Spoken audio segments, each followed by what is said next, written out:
Oh, yeah. Five-star. LSU.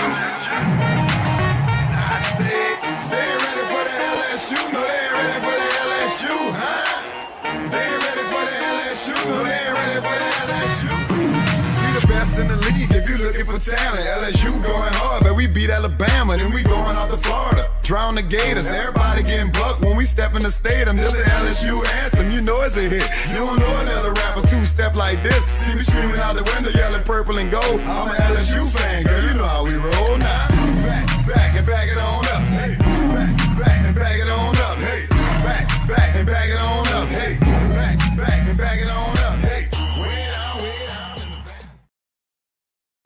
Hey, Yeah. we are live. Zach, look up for a second. Just look up for a second. Look above you. Look above you. What just happened? I rearranged you. Oh, okay. Look above you real quick, Zach. Is the sky falling on your head? I'm Chicken Little up in this thing. I'm Chicken Little up in this thing. Yeah. I feel like we're in Chicken Little. Oh, man. Well, welcome to the Tigers Avenue. Obviously, there's lots to discuss from this past weekend. No, the sky is not falling. Let's keep our wits about ourselves, folks. You know, we try to be reasonable on this podcast, so we'll put our reasonable caps on tonight and not act like Chicken Little. The sky is not, in fact, falling, and everything is okay. And honestly, well, we'll talk about it. But Zach, this past weekend was not that great for the LSU baseball Tigers. LSU fans are Chicken Little, LOL.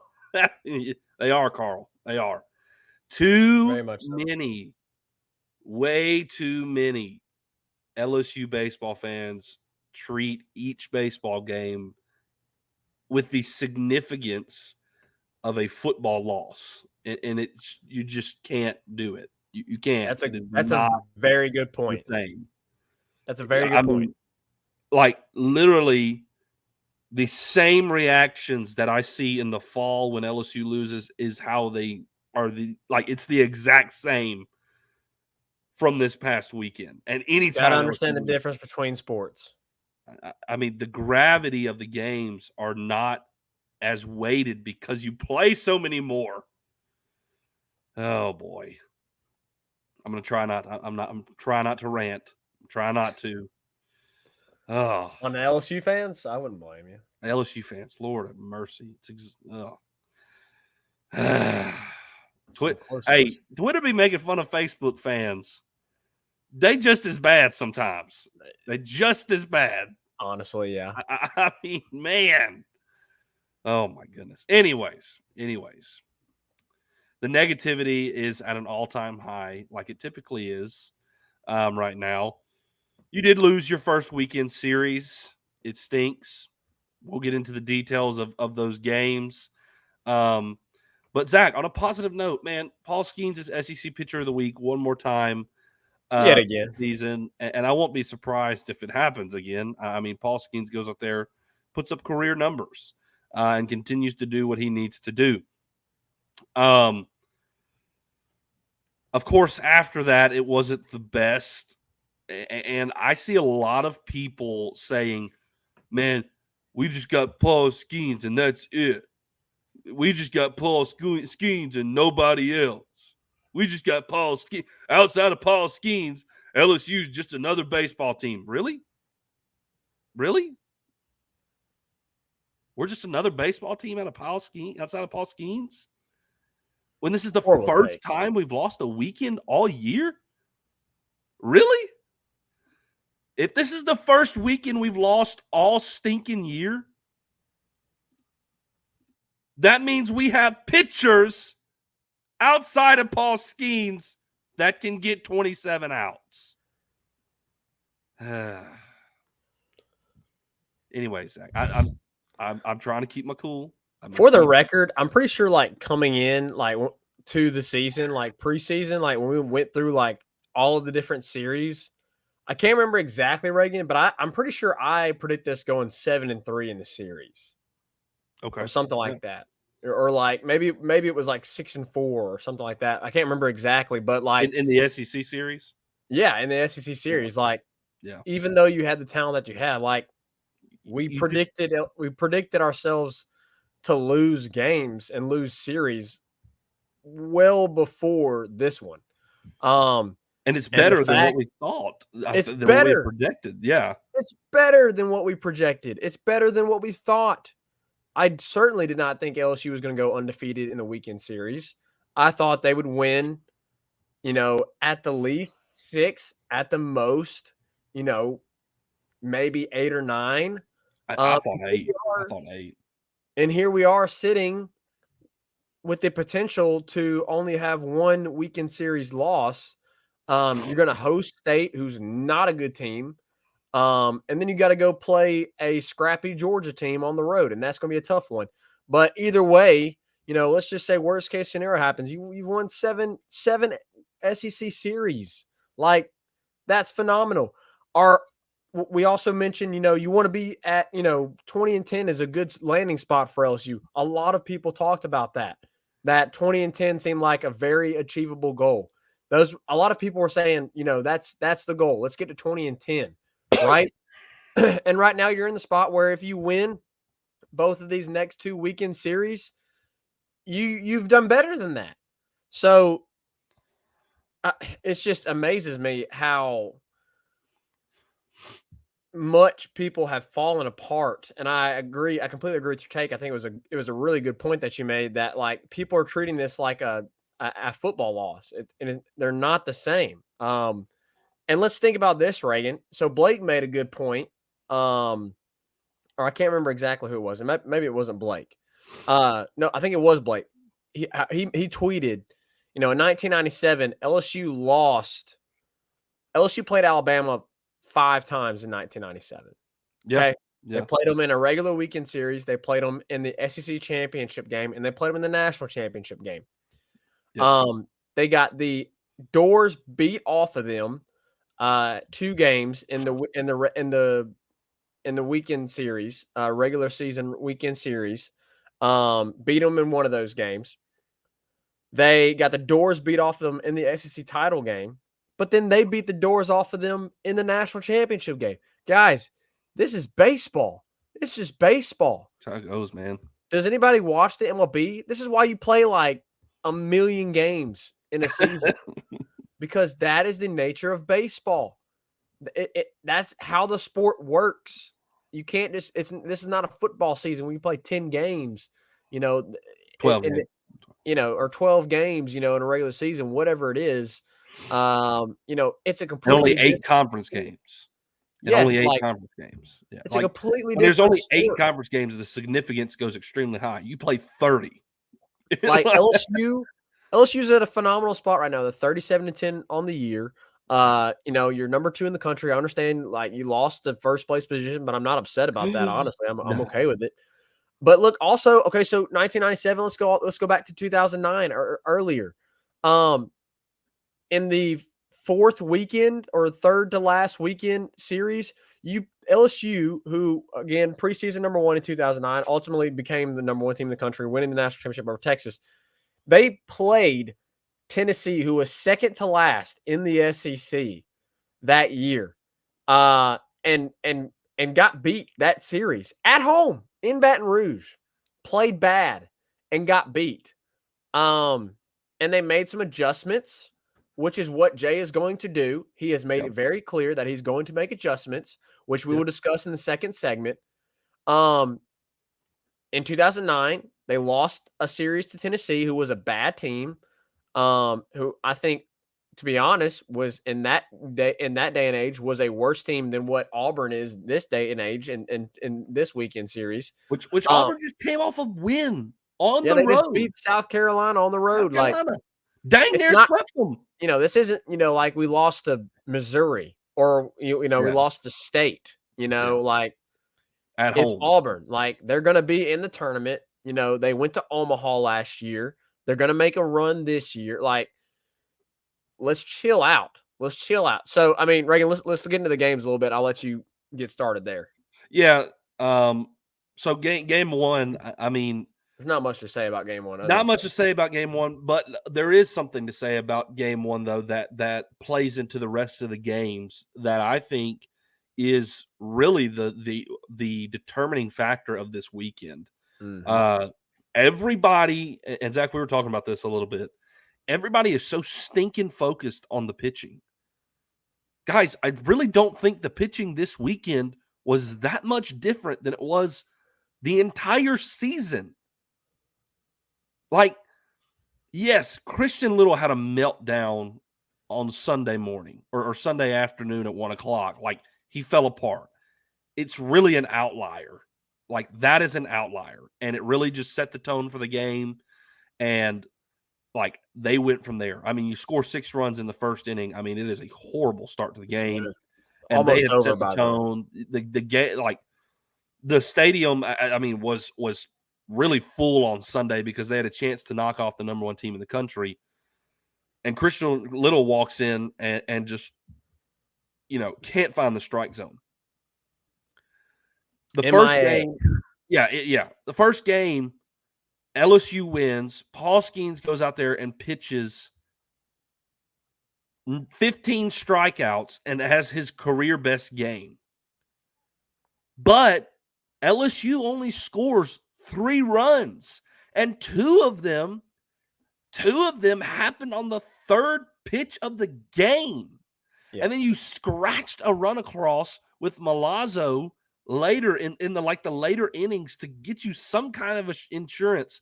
And really, because Paul Skeens was out there and he does what he normally does, you handed the ball to Ackenhausen. He did what he needed to do. And then you handed the ball to Hurd, which, by the way, phenomenal. He's pitching really well lately. Don't check out on Hurd. Really good. Do not check out on Thatcher Hurd. And he shut the door in the 9th inning. So I think it was the offense that really struggled this weekend because I don't think the pitching was much different outside of Christian Little. Yeah. Like, the pitching on Saturday was pretty par for the course on the season. Yep. And in all reality, so that was game one. Paul Skeens comes in and shoves. You scratched off a few runs, and that was it. You shut out Auburn. That's kind of what you expected game one. Game two comes around, and Ty Floyd is pitching phenomenally. I mean, looking excellent. Dominant. Like he looks like he did whenever he played Ole Miss and pitched 8 1/3. I mean, he went out there and struck out 7 batters in a row. And then the 4th inning crap happens, Zach, which, by the way, holy smokes. Like, can we not figure out as an SEC umpiring crew who in the world you threw out of the game? Like, that was complete bad crap. I mean, how do you let the game get out of control the way it did in the 4th inning? That was so absurd. That was the most ridiculous crap I have seen all stinking year. How do you not know with 100% certainty who you tossed out of the game? So to really interrupt you, go ahead. The sequence of events that kind of led up to this, which is awful. So to end the bottom of the third, the ump misses a strike 3 call for Ty Floyd. Yeah. Luckily, he induces a pop out, a fly out. Would have been 8 straight Ks. Ump squeezed him. He doesn't get the 8th strikeout, so you missed that. It was bad. The top of the the top of the 4th happens, and Vail steps onto the rubber, steps off, and doesn't make any advance to any base. That's a balk. It's clear as day. Just clear as day. I mean, as clear as the red that is in Reagan's beard. It's just as clear as day. Okay? It's a very obvious ball. Steps on the rubber, steps off, steps back on. That is the definition of a balk.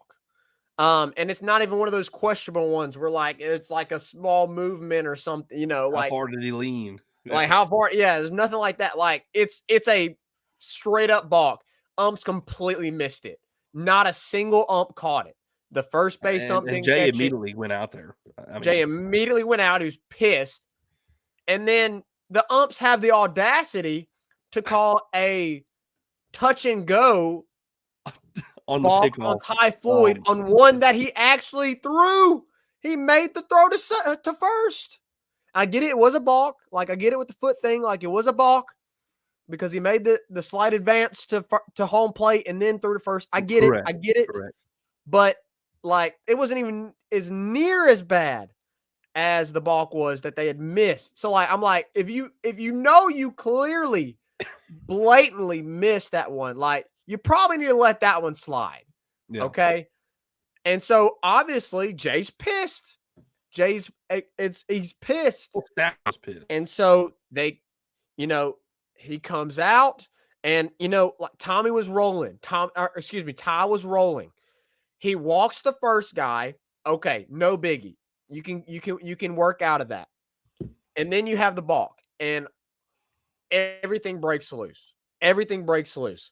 You don't know who the heck you kicked off.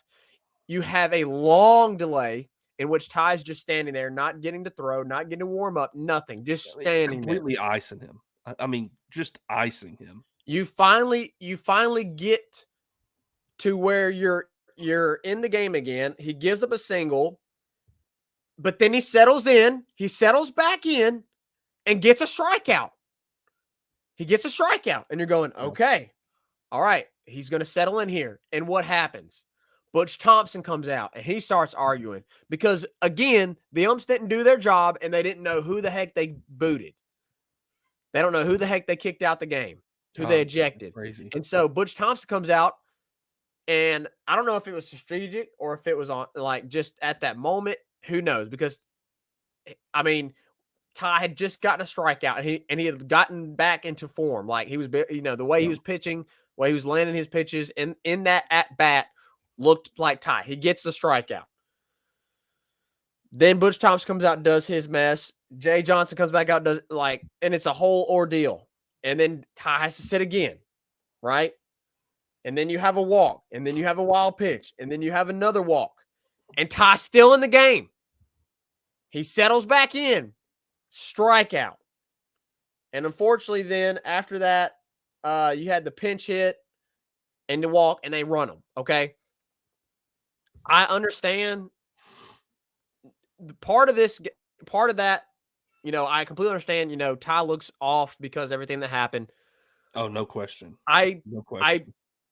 Part of me wants to believe you could have left him in there and he could have settled back in because he had done it twice already.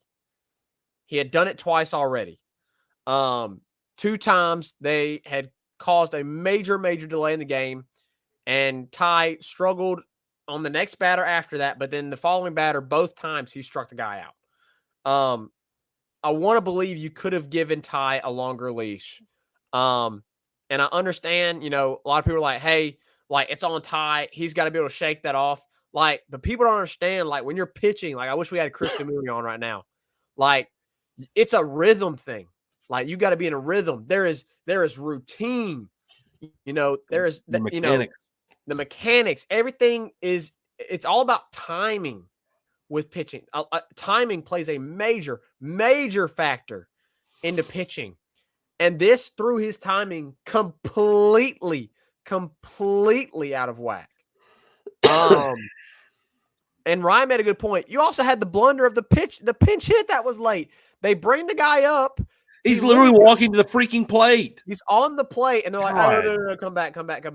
Like, oh my God. The 4th inning was a crap show. It was a crap show. And I know people are going to say, like, well, Ty Floyd should have fought the adversity. Guys, put yourself in that situation as a pitcher that is so routine-based and time-based.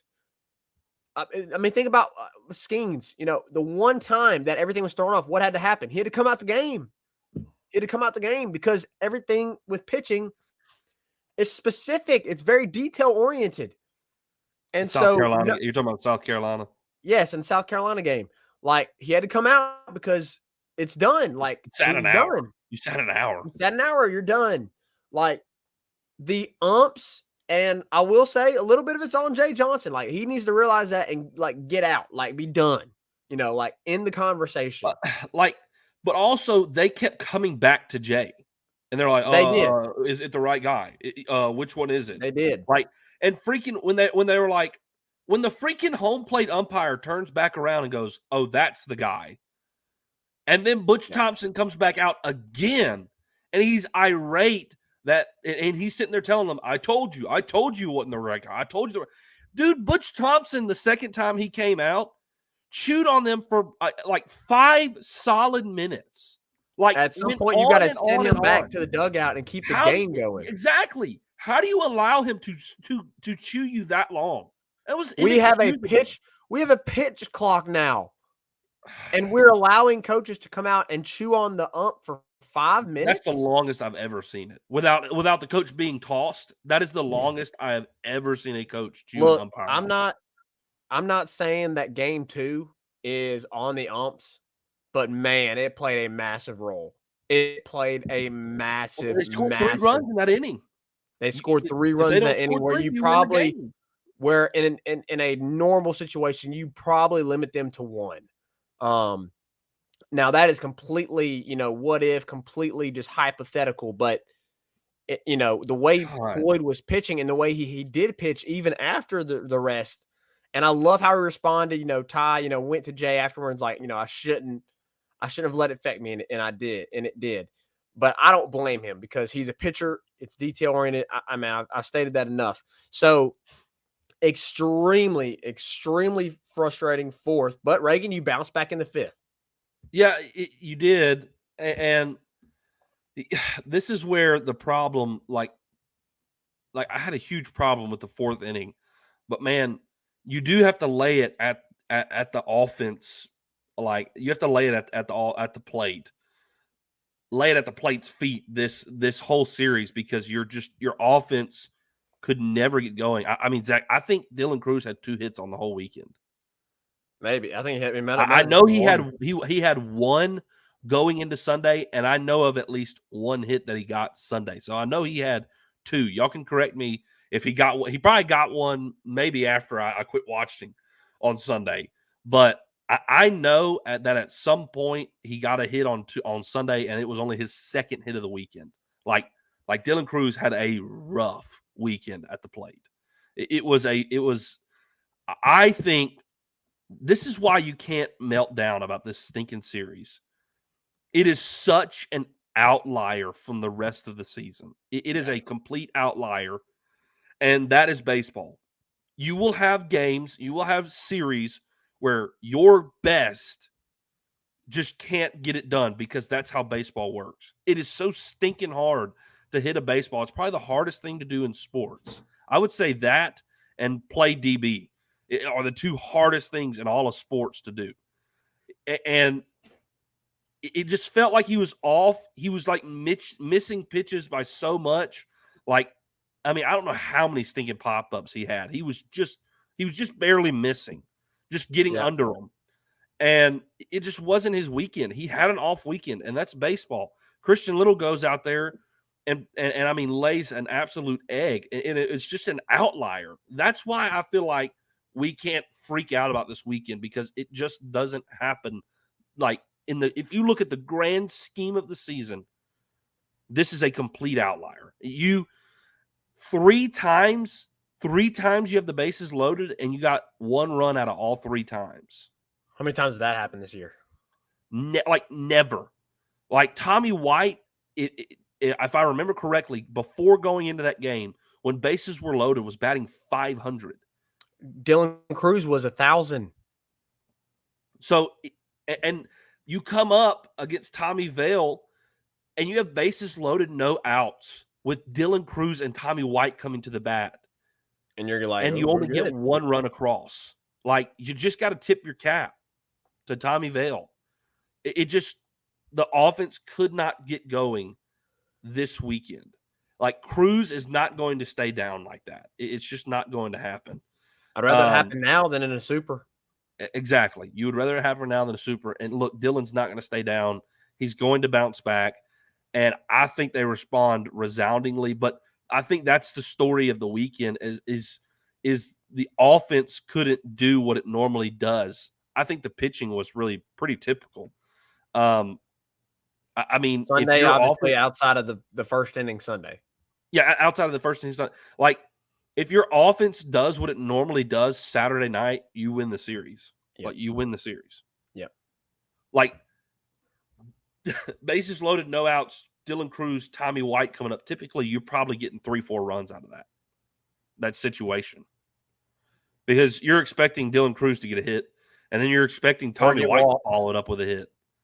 Or get walked. Yeah, exactly. So you're expecting to get like 3-4 runs out of that, and that wins you the game. Yep. So it just, everybody's so focused on the pitching, and I just don't know if it is the pitching. Like, I think it was the pitching we know about that. Like, that's been an issue. Yeah, you've had the injuries. You've had the injuries. Like, you've had the issues with command, obviously, and the walks and the free bases. Like, that's been a thing, guys, for weeks, and you've still won series. You still won series. The reason you lost this one was because you coupled that with the offense being bad, which, I mean, if we're going to be honest, and as we get into, which we're at about the 30-minute mark, so probably it's a good time to get into the second segment. That is a big concern because, whenever the offense is having an off day, and you couple that with what you got, just what you have in the bullpen, like, yeah, that's scary to think about. But I certainly don't think it just knocks them out of the possibility of winning a national championship at all. No, dude. Arkansas is the best example of this, man. Dude, your offense did not have a great day against Arkansas game 1, and you pitched Paul Skeens in that game, and you end up losing in extra innings, and then you come back and you win 2 in a row against the current number 3 team in the country. Mm-hmm. Arkansas is number 3 in the country, and you won the series with a loss the day Paul Skeens pitched. Yeah. Like how significant is that, Zach? Massive. In terms of super regional and regional play. Like, all the crap that people are saying, like, oh, outside of Paul Skeens, we just ain't got nothing. Not true. Like, not true. You beat the number 3 team in the country because of the pitchers and the offense after Paul Skeens. Like, our offense turned up the next 2 days against Arkansas. You don't think they can do that against regional players? I mean, come on. It's absurd to consider that. Zach, you are going to host a regional and a super regional. Yeah. Right? So that means you're going to be the top dog. You're going to be the favorite in the regional and the super regional. Zach, if you're playing a SWAC 4 seed in game 1, you're probably not pitching Paul Skeens. You're going to save Paul Skeens for your game 2 in a regional. Mm-hmm. You're going to pitch probably Ty Floyd for game 1. Yeah. And you're going to pitch Skeens game 2 because you're probably facing the 2nd seed or the 3rd seed. And guess what? The 2 and the 3 seed in a regional, they're pitching their ace to make sure they win game 1. Yep. Do you think, Zach, that LSU can beat a 4 seed like SWAC tier team without Paul Skeens? Do you think we can do that? With Ty Floyd Mount? Heck yeah. Absolutely. Do you think we can go beat somebody's number 2 with Paul Skeens on day 2? Yep. Abso-freaking-lutely. And then guess what? That team has to go win another game and then come beat you 2 times. They have to win 3 more games to make it out of that regional. And it probably isn't happening against this LSU team in Baton Rouge. Like, they're probably not going to beat this LSU team in Baton Rouge back-to-back after they had to go play a third game before those games. The pitching is going to be exhausted. They're going to be gassed. Their pitching and their bullpen is going to be gassed. Jay would be I genuinely will be stunned if Paul Skeens pitches the first game in a regional. I will be stunned. Like, you save him for game 2. Because you're going to be playing probably a bid stealer, because we're going to be probably 2-3 seed come national seed time if we play out well, if we win the next 2 series and we have a good showing in the SEC tournament, we're probably going to be the 2-3 seed. Yeah. So you're going to be playing a potential like bid stealer in your 4 seed. And then you're going to host somebody else for a super regional. They got to come to you, and you're going to be the favorite team again. Yeah. Because you're going to be paired with a lower seeded regional to come to your super regional. And I like Paul Skeens game 1 against anybody. And then they have to come back and they have to beat you twice. Auburn is the only team that has been able to do that all year long. On the road. Like, so the idea that the sky is falling and the idea that people say, well, with our pitching that we have, it's just not possible to get to Omaha anymore. It's just not going to happen. That is freaking absurd. It is absurd. You've got to think more rationally, and you also need to quit being a slave to the moment. Quit being a slave to the moment and pull your mind out to the grand scheme of this entire season and go, oh yeah, we're actually pretty freaking good. Yeah, we can go beat Arkansas, the number 3 team in the country, when we freaking lost the first game that Paul Skeens pitched. Like, come on, guys. You have everything still ahead of you. Is this a bump in the road? 100%. Absolutely. Can you use it as fuel for the fire? Absolutely. 100%. Can you use it to be a bounce back point in your season? Absolutely. Are you good enough to do everything you still want to do? Absolutely. And the idea that we can't make it to Omaha, we can't make it and do anything in Omaha to even contend for a national championship, the pitching staff is nothing outside of Paul Skeens is absurd. It is absurd. Let's get to some comments because I know there's a lot flying in right now and some good ones. Reagan, we'll transition here. Obviously, disappointing weekend overall. Sunday, I mean, to sum it up, Friday, Paul Skeens. Saturday, failure to execute timely hits, and you had the wild, bizarre fourth inning. Sunday, absolute failure to be able to execute pitches in the first inning, and that's the gist of the weekend. That's the gist of the weekend. And your bats still weren't there. Yeah, and your bats still weren't there. It's unfortunate, but it is what it is. Moving on. Let's get some comments before we transition to Reagan, just giving our opinion on, what we think these changes that Jay Johnson is talking about, what we want to see, maybe what we expect to see, and just talk more in depth on that. Carl Dunn said, go ahead and give him Pitcher of the Year, talking about Skeens. Oh, absolutely. 100%. No Ryan said exactly 100 accurate, Reagan. Preach, pass the preach. Here's a good question also from Ryan that I liked. Will more teams not use their ace in the game that Skeens pitches? Ryan. You should. If that's the case, you're giving us an automatic win almost. Like, obviously, you're not consenting, but you're telling me you're going to put your second or third best option up against Skeens? Yeah, that's probably in the bag for us. And I'm not saying it's impossible that we could lose a game like that, because it's baseball, as we've talked about. But like, you're going to give me that advantage in a series? Thank you. And I see what you're trying to say. Like, I see what you're trying to get at. Look, Auburn did it, and it played out for them. They caught us on a weekend where our offense wasn't clicking, and so the next 2 games we couldn't capitalize. But Auburn essentially gave you game 1.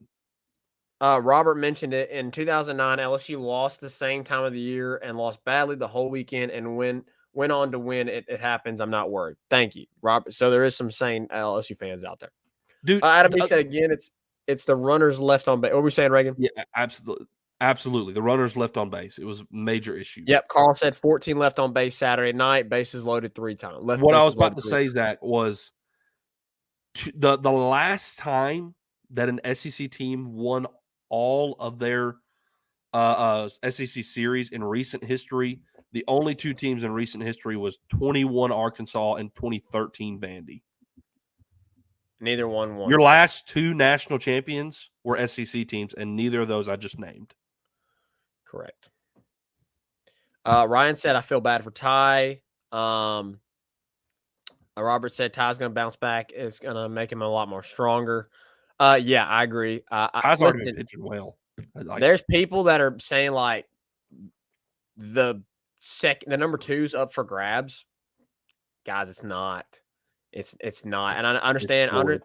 I understand that Jay said like everything's open outside of steam, but who are you going to pitch? Who are you going to pitch for 2 games? Because you're already trying to figure out game 3. So who in the world, if you're trying to figure out game 3, who in the world are you going to pitch game 2? Yeah. While you're still trying to figure out game 3. It's not happening, guys. Ty Floyd is going to be your starter. And maybe that maybe that's a little bit of some motivation, some encouragement to try and get Ty, amped up a little. I fully believe you're going to see Ty Floyd. He's going to be the number 2. Peyton. Yeah, but I get to Peyton's comment about Trey here. Peyton, Yeah. I don't know how many times we have to say this, Peyton. Like we told you, bro. Like why? He said, why is Trey not at first? Peyton, who are you going to take out of the lineup? Tell me who you're going to take out of the lineup. Send it in the comments. I want to see why. So Zach, if you want Trey at first base, who are you going to take out of the lineup, and who are you going to put in over that person? How do you justify what I would do?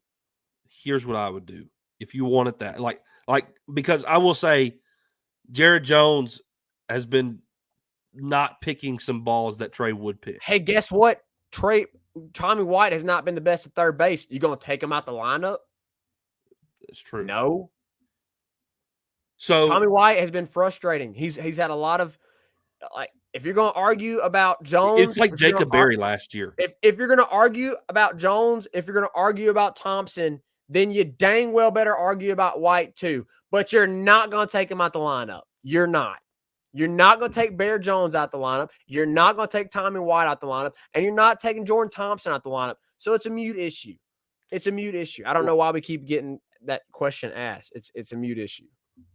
Like it optimizes the offense, and the offense has won you several games. So, and also Zach, like Tommy White is like the case last year with Jacob Berry. Like they're going to be in the lineup, and it's a place where they can be. Like where else you can put Tommy? Like Tommy could play first base probably better than he can play third base, but like you also got to have Jared Jones and Beloso in the lineup. So, anyways, Coleman. I saw the comment about Coleman. I think Coleman could eventually be in a starting position in postseason. He's still got to work his way back. He's still working his way back. I mean, yes, he is. I'm fine. Like Ty's going to be your number 2. Like that's gonna be the case. Like they're not going to pull Ty. So the question is, Reagan. Okay, so let's address this. All right, Jay mentioned it. There was going to be some shakeup. Right. Say a lot of things are going to be open again. I think, that's a little, I don't think he intentionally meant it that way. I think it may be, but I think it's going to be taken by fans a lot more exaggerated than it should be. I think, solidifying right field. He may also mean the bullpen too, like the way they play. Yes, correct. I think solidifying right field, and I think, your game 3 starter, and then the way that they bring guys out of the bullpen, that's specifically what he's talking about. So, Reagan, I'll let you first. Those 3 areas, what do you expect? What do you want? What do you expect? All right, so you want my game 3 starter, somewhat of a game bullpen 3 starter, rotation. What is your plan for right field? And what is your bullpen rotation for change up? Look, right field is going to be who's pitching. That's what right field is going to be. Like I don't think there will ever be this season a solidified right fielder. It's going to be Joe Bear, Kling, and Pearson. So, Depending on so who's Reagan, to debate this a little bit here, on right field. A lot of people have been saying, because right field you have Joe Bear, you have Kling, you have Pearson, and with Joe Bear in the lineup, it seems like there's a lot of times, and it's specifically think about this weekend, where you get guys in position to score, and unfortunately you have Bear Jones or Joe Bear up to bat, and they are, it's hit or miss, right? Because they're going to swing for the fences or they're striking out, right? That's what they've dealt with this season. So the argument is, can we get somebody in there that is putting the ball into play more, right? Because when you're in those bases loaded, 0 outs, bases loaded, 1 out situations, you want a guy that's going to get in there and put the ball in play, or be better at their ABs. And although Jones has gotten better, Joe Bear and Jones have both struggled with better ABs and obviously putting the ball into play. That's been their biggest downfall this season for both of them. I feel like they're both kind of the same player a little bit, outside of, one hits right-handed, one hits left-handed, and obviously Bear has more home runs, but they both have the pop. So Reagan, what do you think there? I honestly don't know because Kling's just getting back from an injury too, and he's just as consistent as I would say Joe Bear has been. Early in the season, he showed some flashes of what he can be. Like, he's going to be a star at LSU. Kling is. He's the future in the outfield.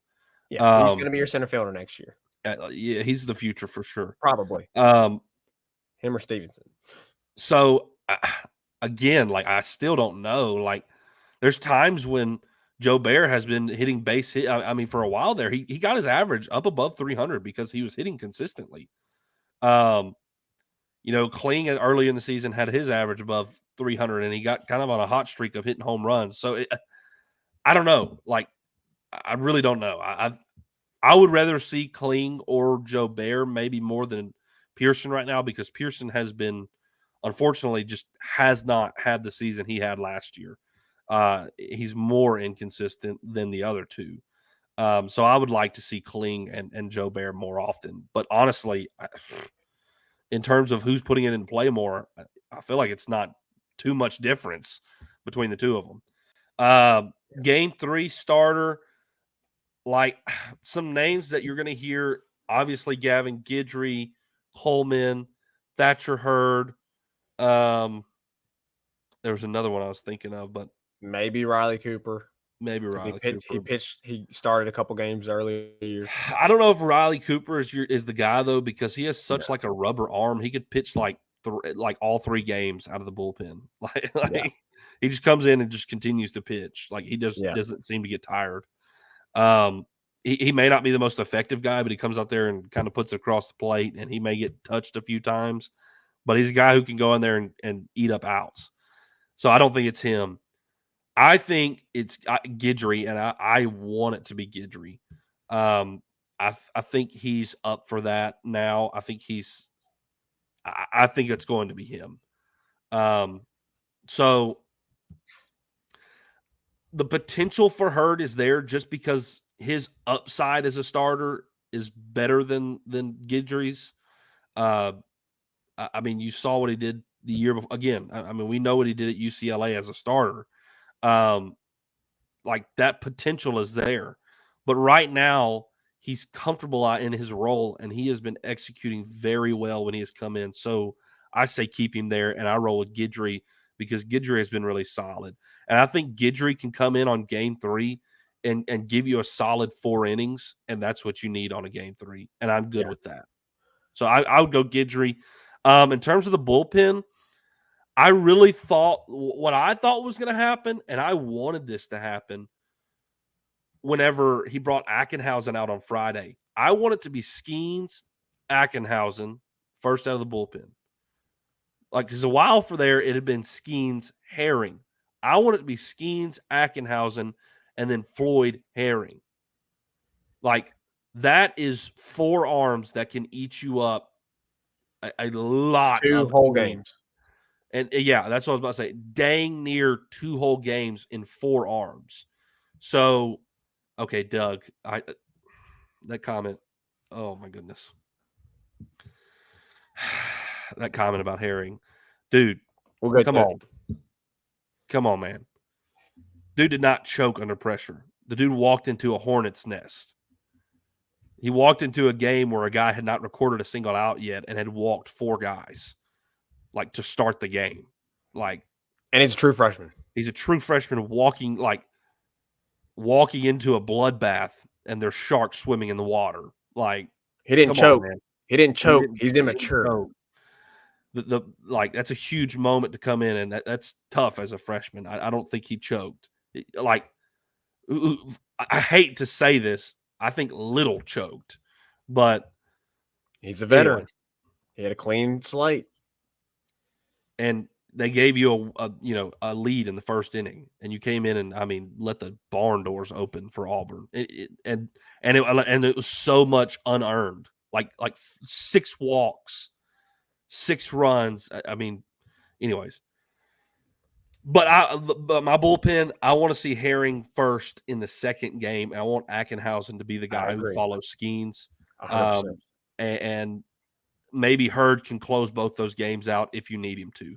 But man, if Paul Skeens come in and does what he does, and then Ackenhausen closes the game out, Floyd typically doesn't go as long or eat up as much as Skeens can. So you let Herring come in and maybe pitch the 6th, 7th, 8th, bring Hurd in for the 9th, and then you can have Hurd for the 3rd game as well to eat up another inning. So that's how I want to see it. And I thought that's what he was going to do this weekend. Like when he brought Ackenhausen out and then went to Hurd, I thought for sure it was going to be Floyd Herring. But that's what I thought too. Considering how things went, I guess he might have had that in plan, but he may have changed that considering how things played out. And maybe that is what he's alluding to. Like maybe, he wants Herring game 2. And just because of like you mentioned, the circumstances. So I say Guidry Cooper. Sorry. Guidry, then Riley Cooper. And Coleman as well. Coleman. Yeah, for sure. So I 100% agree with you. I think right field is going to continue to be a revolving door. I think, obviously most of the time you're going to be facing a right-handed pitcher. So I think, when you're facing a right-handed pitcher, one game you're going to be seeing Pearson, another game you're going to be seeing Joe Bear. And then when you do see the left-handed pitchers come in, then you're going to see Clean. That I think right field just is what it is. And, unless somebody just takes it by the horns and just starts hitting, like some of these other guys in the lineup are hitting, I think it's going to continue to be a revolving door there. I'm 100% with you. I hate to just repeat what you said, but I am 100% with you on the pitching rotation. I think obviously Skeens in game 1, I think to follow it up, I love the idea of Ackenhausen and then Hurd if you need him to close. I love the idea of sending Floyd out there. And here's the good thing about Floyd Herring. Herring can extend. He's gone to 70 pitches before. So if Floyd is inconsistent like he has been at times, you can immediately bring in Herring, and Herring can extend for you like he has in the past. Or you can go to Coleman, get you 2 innings, and then see if Herring can close it out. Correct. Or you can go to Coleman, give you 2 innings, and then try to have Herring finish it out. Exactly. So I am 100% with you on all those side of things. Are you telling me there's arms? We actually have arms outside of Paul Skeens? We do have arms outside of Paul Skeens. It's just, we don't just have arms. We have pretty reliable arms. Yeah, and you'd be so much better if it weren't for the injuries.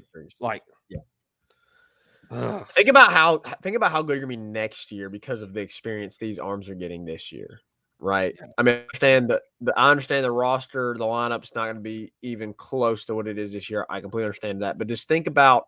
I understand you're like this year, but think about the good it's doing for next year's team, who's going to need it next year because you're not going to have. I'm honestly excited to see how next year plays out. You're not going to have the offense next year. You're going to have to rely more on the defense and the arms. So this year is already helping next year because the problems that you're having, the issues, the adversity that you're facing this year is making the team better for next year, right? Okay, Peyton. He said, Zach, we stayed with Barry last year. Where did that get us? So you're going to take a first rounder out of the lineup. I don't really know what that means. You're going to take a first round draft pick out the lineup last year. I'm talking about It last didn't year. change. I don't know what he means by that. Your point was about Trey, not about like I don't know what you mean by that. Yeah, you're confused. I don't know what you mean by that. Like Barry wasn't even the one who was the biggest problem defensively last year. It was Thompson. He said it got him drafted, but I'm not sure what you mean by that. Like genuinely, I don't know. Barry was a massive part of your offense. If you take him out, where's your offense? You're hurting yourself either way. Like I'm genuine, like Peyton. I'm not trying to be like a smart aleck. Like what do you mean by that? Like I thought your point was about Trey.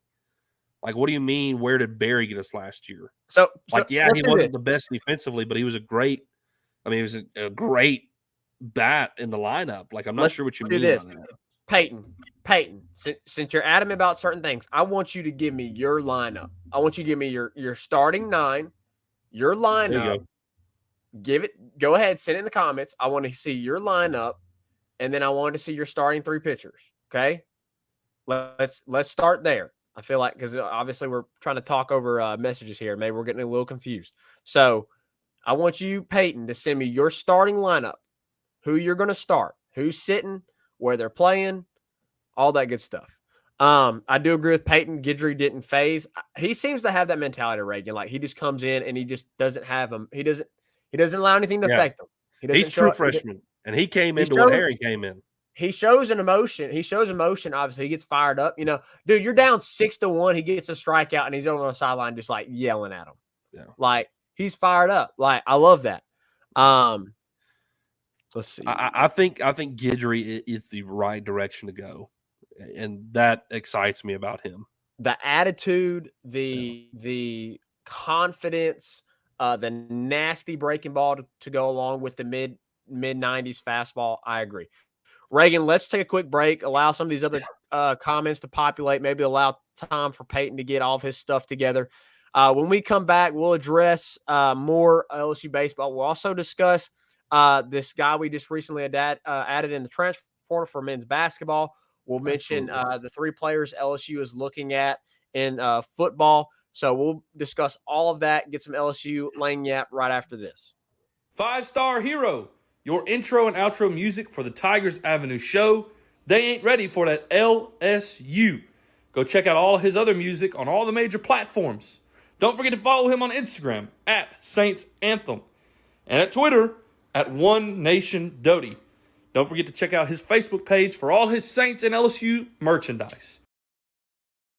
Can't get any better than Sarah Klein Stevens, attorney at law. Her firm focuses on the needs of the elderly and maintaining their dignity throughout the process. Here for you, here for your family. Sarah Klein Stevens, attorney at law. Back at it here in the Tigers Avenue. Last little segment here. So, Zach, real quick, basketball transfers. The basketball roster is solidified. You have 5 returners. You have 5 transfers coming in, and you have 2 freshmen. That is your 12 scholarships.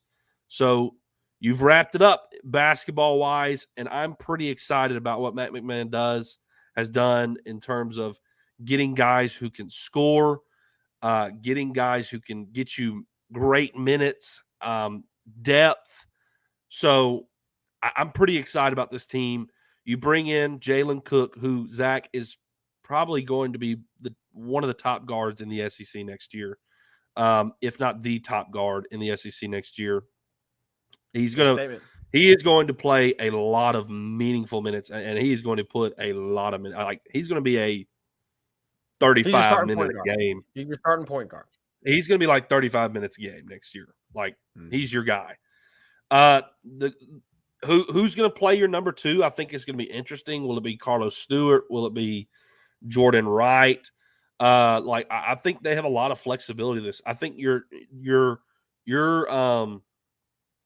3 and 4 spot is really going to be interesting.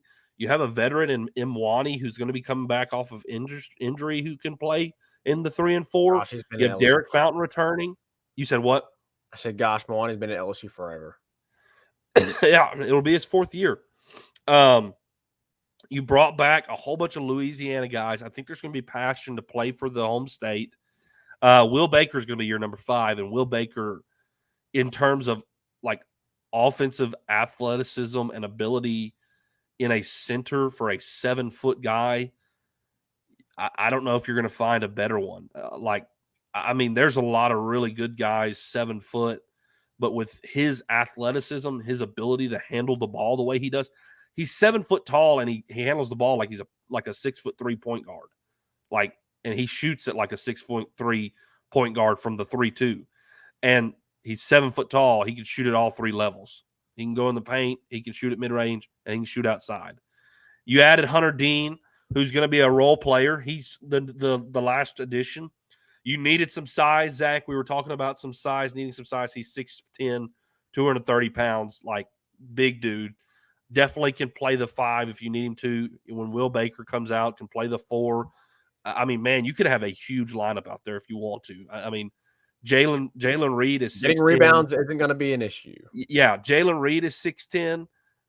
Hunter Dean is 6'10", and Will Baker is 7 foot. If you run them out there 3, 4, 5, like you got the trees out there, So you can run a really big lineup, and you can also run a really small lineup because Jalen Cook is 6'1", Carlos or is 6 foot. Carlos Stewart is 6'1", but then you have some length and some like defensive length in terms of Imwani and Jordan Wright, who are 6'6", 6'5". Tyrell Ward is 6'7". So, man, I really like what Matt McMahon has done this year. You've got a lot better talent in terms of scoring ability. We were excited about last year. We really were. And I think we were kind of captive trying to hope that the best would happen in the worst possible situation. And maybe we were a little bit too giddy about what we got, because when you look back at it, it really wasn't the best. Yeah. This year, I think it's improved. I think it can be better. I will say that, Zach.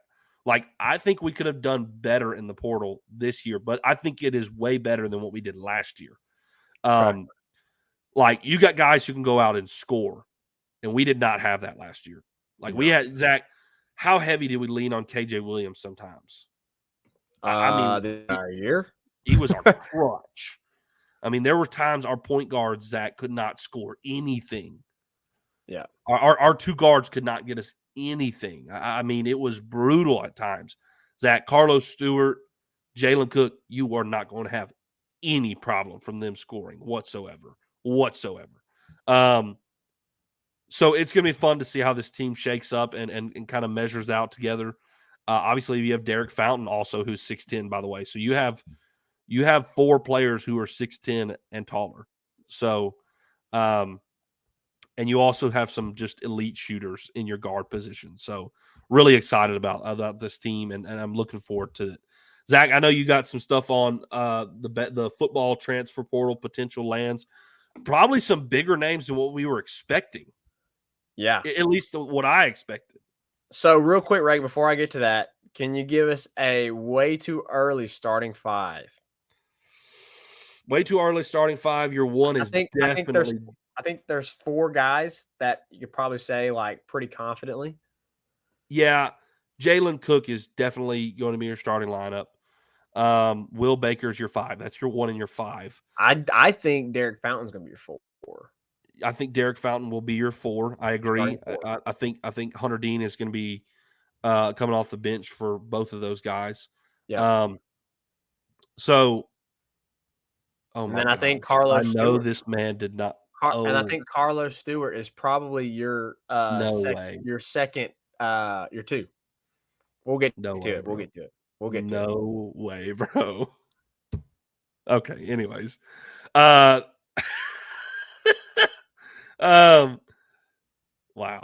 that totally just threw my train of thought off. Jalen Cook, Jordan Wright, Will Baker, Derek Fountain. Jordan Wright. Jordan Wright. What's Jordan Wright going to play your 2? He's going to play your 2 or 3. Yeah. So Jordan Wright your 3, Carlos Stewart your 2, Jalen Cook your 1, Derek Fountain your 4, Will Baker your 5. So 3 may. I don't think Imwani will start this year. I just don't think he will. Mm-mm. See, that's hard. There's a lot of guys who could play it. Like Tyrell Ward could play it. I think your depth's going to be pretty decent. Your depth's Yeah, gonna it be is. not bad. Really, the three, I think, is your hardest spot to You determine. still got who's Trey gonna be Hannibal a starter. too. Yes, you do have Trey Hannibal. He'll be one of your guards back up. Let's see. This guy said Maybe start. Carlos Wright, Chest. That's right. 6'8", Corey Chest, true freshman. He could be your three. He could be your four. I mean, I'm really interested to see that lineup, Reagan, but we'll move on from it. Okay, so real quick, I want to get to football very briefly, and then we'll address some more comments. So the three names right now that you're hearing, and kind of give an update on those. So number one, let's start with Logan Diggs. Logan Diggs, I think you got a really good shot at. I think LSU is in a really good position to land Logan Diggs. I think it's very telling, that you're going after a running back, with as many bodies that you have. So very telling. The other thing is, so Logan Diggs is very confident on. Keon Coleman, not as much. Okay, Reagan. I really think Ole Miss or Florida State's going to land him. I would hate it if it was Florida State. I mean, either way, it sucks. Either way, it sucks. I would rather go to Ole Miss. Either way, it sucks. But don't really like LSU's chances right now with Keon Coleman. We'll see what happens there. And then last is Trey Amos, the UL DB transfer. I also really like their chances with Trey Amos. And he is getting a lot of big-time offers, like big time, like Bama, Georgia, Penn State, like Michigan. Like he's getting a lot of big-time offers out of the portal. So it's not like Kyron Lacey helping with that one. Yeah. So like maybe this isn't really just a depth piece. This might be a guy that comes in and gives you a lot of really valuable snaps and reps. So we'll see what happens the rest of the way. They are going to add some pieces. I mean, it's going to happen. BK made it very well known they're going to add some pieces in the transfer portal. So looks like they're, initially though, looks like they said they were going to add some depth pieces. Maybe you get a couple guys that put in some really big time reps and aren't just depth pieces, but are really big contributing factors to this team. We'll see. Okay. All right. Let's address the comment. All right. So Peyton, I asked you, give me your starting 9. Okay. You said pick. So you need to pick. You said pick a left fielder, pick a DH. You need to give me somebody. Bro. This is brutal. So Trey at first, Thompson at second, Guidry at shortstop. So who's going to pitch? Is Guidry not going to pitch? Okay. Gavin at third. He's never played third. Pick a left fielder. Oh, you need to give me. You're going to put Jared Jones out in the. You're going to take Jared Jones out the lineup. You're going to take Jared Jones out the lineup. Or Tommy White. You're going to put 14, 15 home runs. Tommy White or Jared Jones out in left field. That's what you have to do. Cruising center, clinging right. Okay, I can get with that. Pick a DH. So I see no mention of Bear Jones. I see no mention of Tommy White. And I see no mention of Kay Beloso, who have been – all three of those are like a massive part of your offense this season. Like massive. Like 30 home runs type big. 38. Yeah. Gavin's never played third base. Not to my knowledge. He's played outfield and second for his entire career at LSU, to my knowledge. So why would you put him at third base now? He hasn't. He played second base a little bit at the beginning of his career. And the rest of the time was White, Beloso, second. White, Beloso, and Jones. You're telling me you're going to put in Pearson or Joe Bear over those three? Because none of those guys can play left field. None of them. I mean, Pearson and Joe Bear aren't better than those three. I'm just telling you right now. Zach, I don't mean to cut you off, but I do need to. We need to hit a quick break and wrap it up. I can hear a screaming baby in the background. All right, So let's do that. Let's wrap it up. Listen, Peyton, love you, bro, but that's brutal. that's rough. That's rough. All right, we're going to take a quick break, and then we'll be back to wrap up the show. Make sure you go follow us on Twitter, TikTok, Instagram, and Facebook, all at Tigers Avenue, for daily updates on the show and all things LSU Sports. If you're watching on YouTube, make sure to click off and hit that subscribe button at Tigers Avenue. We broadcast all of our shows live on YouTube, Facebook, and Twitter. All right, guys, it's been a great show here in the Tigers Avenue. Appreciate all your comments and you joining in and interacting and discussing. I'm glad that we have some reasonable baseball fans in this comment section. We don't have anybody coming in here acting like the season is over and we have no chance of winning anything ever again. So we appreciate that. So why does Wyatt have so many RBIs? I didn't say Sid. I said Pig. He's not good on defense, bro. Okay. Anyways, it's been a great show. Sky is not falling. LSU will be okay. I think they finished out the season pretty strong. In fact, I think they win the last two series, might even sweep one of them. So hang on to your seats. I think we're going to be okay. And I think it'll be a great end of the season. I'm really looking forward to the postseason because this team's special, and you're going to finally get to see Dylan Cruz and Trey Morgan experience postseason play in Baton Rouge. It's been a phenomenal season. So, anyways, appreciate you guys joining in. We'll see you next time here in the Tigers Avenue. 5-Star Hero, take us out. Peace.